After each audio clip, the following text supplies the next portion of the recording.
लेकिन मैं सर झुका करके भारत के कोटि कोटि मतदाताओं का अभिवादन करता हूं, अभिनंदन करता हूं, उनका धन्यवाद करता हूं और भारत की लोकतांत्रिक प्रक्रिया को निभाने वाली उस व्यवस्था सूझ के साथ जुड़े हुए छोटे मोटे सब अफसर, सिक्योरिटी के लोग, इलेक्शन कमीशन, ये सब अभिनंदन के अधिकारी हैं।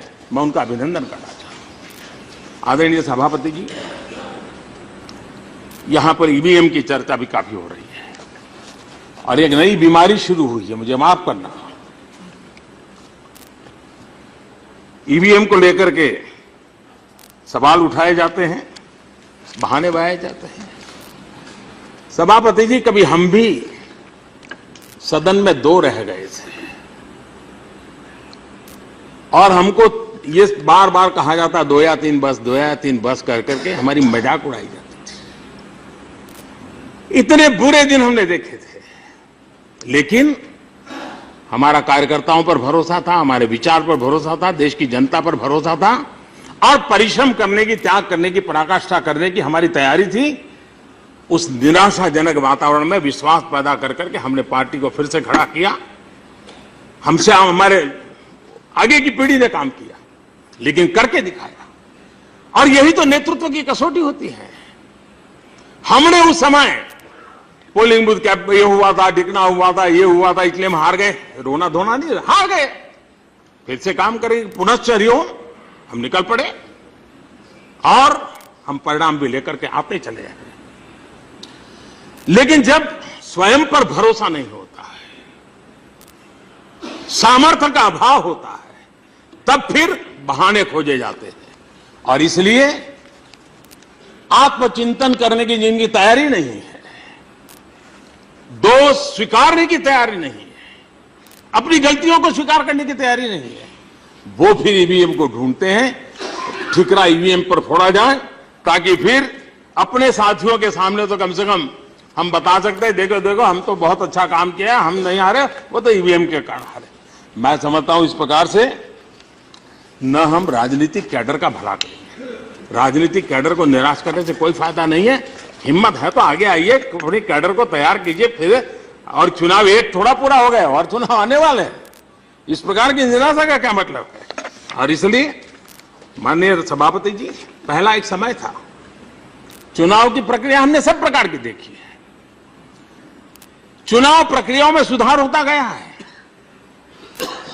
प्रारंभिक जो चुनाव हुए 52 के बाद की शुरू के कालखंड के, महीनों महीनों तक चलते थे, बॉक्स ले लेकर के गांव गांव जाते थे।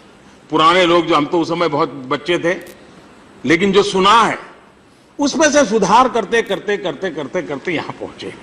एक निरंतर प्रक्रिया है सुधार की और इसलिए उस सुधार प्रक्रिया को, और पहले का जमाना देख लीजिए क्या था। चुनाव के बाद अखबारों की हेडलाइन क्या होती थी?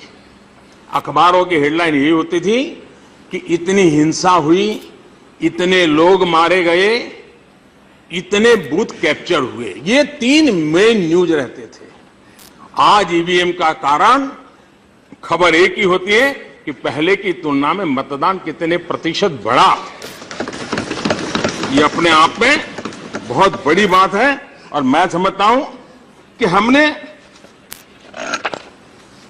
और हम जानते हैं पहले कैसा होता था, बूथ कैप्चर करना, लूट करना, जो दबांग लोग थे उन्हीं के हाथ में था, लोकतंत्र की प्रक्रियाओं के। और जब से सही अर्थ में लोकतंत्र की प्रक्रिया आई है, ऐसे लोगों का हारने का क्रम भी तभी से शुरू हुआ है। इसलिए उनको उस वापिस जगह पे जाना। देश लोकतंत्र को इस प्रकार से दबोचने की प्रक्रिया में मदद नहीं कर सकता है। माननीय सभापति जी, आज इस सदन के माध्यम से मैं देश के सामने भी बात बताना चाहता हूं कि ईवीएम सबसे पहले 1977 में इसकी चर्चा प्रारंभ हुई और तब तो हम राजनीति में कहीं नजर नहीं आते थे, हम तो बहुत दूर बैठे थे जी।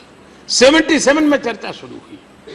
1982 में पहली बार इसका प्रयोग किया गया।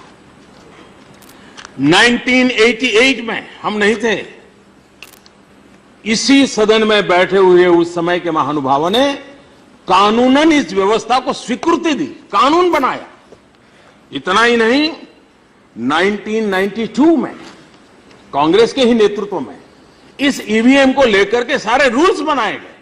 यानी एक प्रकार से जो कहते हैं हमने किया, तो ये भी तो आप ही ने किया। आप हार गए इसलिए रो रहे हो, ये क्या तरीका है?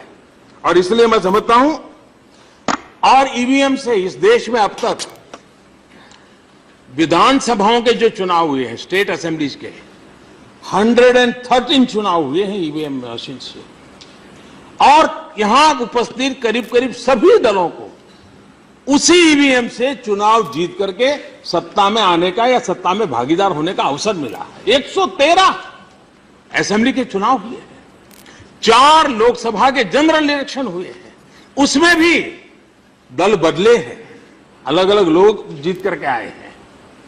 और आज पराजय के लिए हम इस प्रकार की बातें करते हैं।